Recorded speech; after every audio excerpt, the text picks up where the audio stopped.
So breaking news out of Barnes, Massachusetts, an incentive rider accidentally ejected, allegedly. We don't know the full details of the backseater. There are some rumors on how this was shared. It could have been an officer recruiter, but we think it was an incentive ride, and there's a video of the aftermath. Let's take a look. 3, 2, 1, flight off.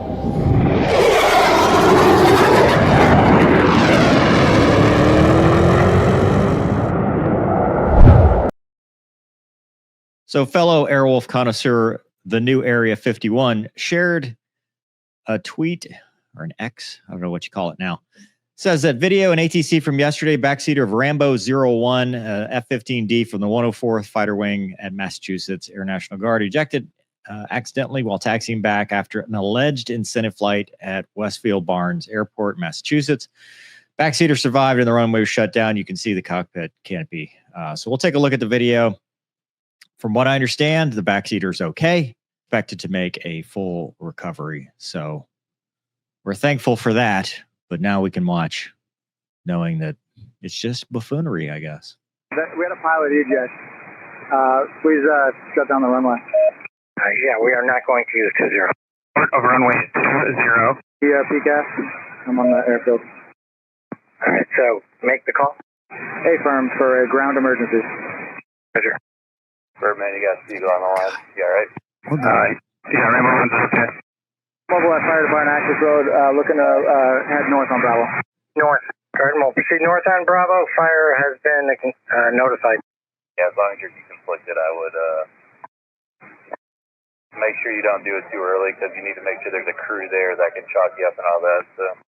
Yeah, the armed crew's working to de-arm, and then we're going to shut down right here. Copy, as long as you're chalked and everything. All right, minimum 2 hours before anything can come back on the runway. Is that correct? That is correct, yes. All right, I'm going to pass that to the airport manager right now.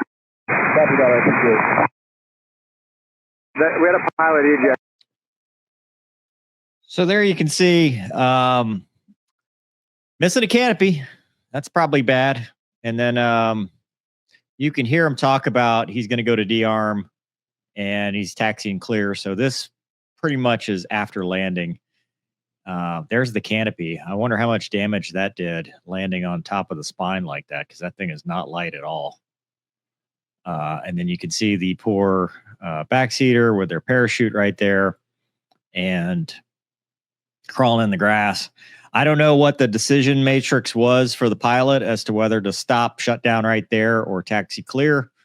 I'm not going to second guess that, but he does taxi clear, go to de-arm, because I guess they do. I mean, they still had to de-arm, and de-arm's right there. It's right next to the runway, so it's not like he taxied real far. But that's the video there. He's just looking over like, what did you do? Yeah, we're going to have to debrief ground ops. You can still see the smoke. So this is pretty fresh. Obviously, he's had enough time to do his PLF or whatever PLF, but so this is not the first time a FAM or incentive rider has inadvertently ejected. It's not the first time anybody's inadvertently ejected. We just talked about a fatal mishap in the T6, which was awful. And in that case, the instructor pilot got his D-ring stuck in the handle between his legs, and the pin was not fully inserted, and it ejected. The Eagle Jet's a little different. The ejection seat handles are on the sides, so hand grips raise. 3 modes of ejection in the Eagle. There's a command where the pilot in front controls the seats. Rear seat only controls the rear seat. Then there's solo, so pretty much whoever pulls goes. And then there's aft initiate, where aft initiate, either seat launches both. So that's usually when you got somebody qualified in the back that you put that there. So command being the standard option when you're doing some kind of incentive flight or a FAM ride or somebody not qualified to make that ejection decision for you. It happened with the Rafale. I've covered that, but that was on takeoff where they rolled and did a little bit of a negative G, and he used the handle to brace himself and ended up ejecting safely. That was in France.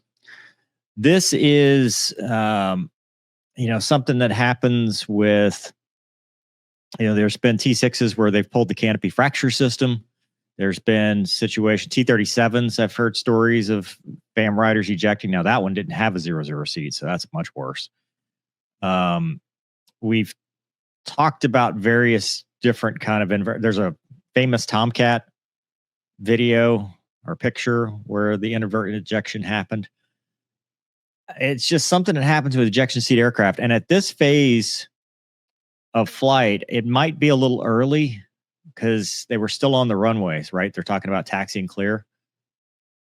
They could have been at the, hey, go ahead and safe your seat, and then inadvertent ejection that way.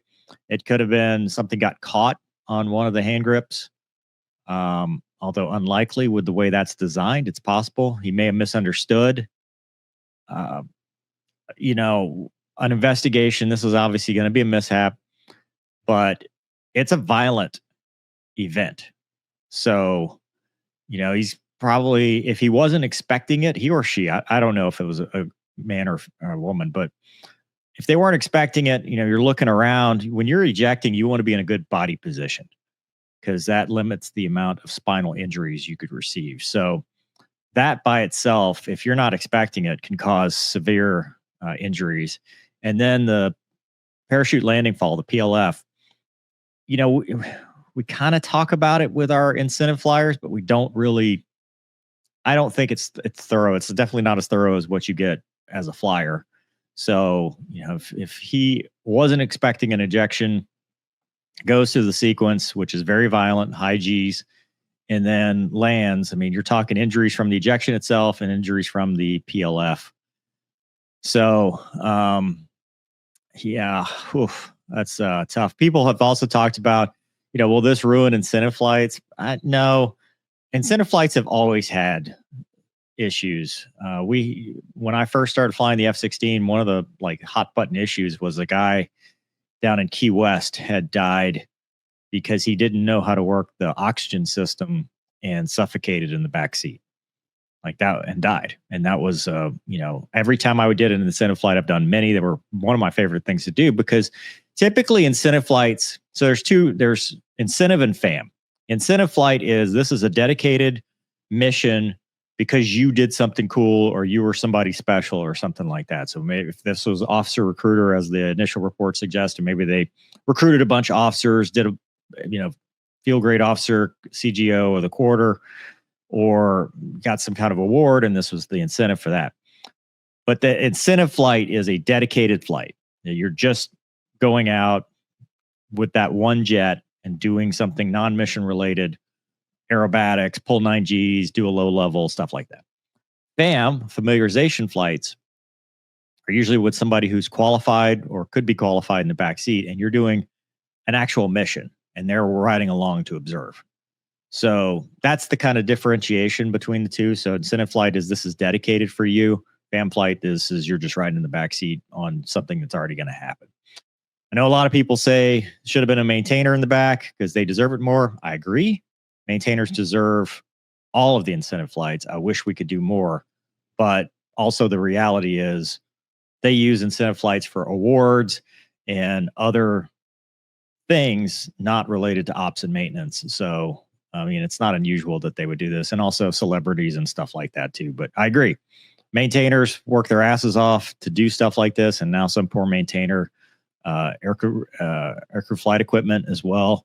They got to see the egress system in action, and it's going to be a lot of work for somebody. Very careless mistake. And it just, you got to put yourself in their shoes. It's their first time in a high performance jet like that with an ejection seat, more than likely. And people get frazzled. You just come back from the mission, so probably tired and all this stuff. So, it sucks, but that is part of it. And I think the front seater probably needed to do a better job, but you can't control everything. You cannot control every variable of what a backseater is going to do. I've been out there, I've done them in the T-38, the F-16, the F-18, and I've had people do stupid things, and to the point where, hey, we're going to have to taxi back because they can't figure it out. It's not for everyone, but it sounds like they made it through at least the full mission There's no indication it was an early return, although it could have been. I'm surprised the canopy didn't clear farther. The fact that it landed right on the tail is a little interesting to me, but I'm sure that's going to damage that spine because that's a heavy, heavy canopy. But man, imagine being the front seater. Like what, okay, man, safe your seat, pump. There he goes.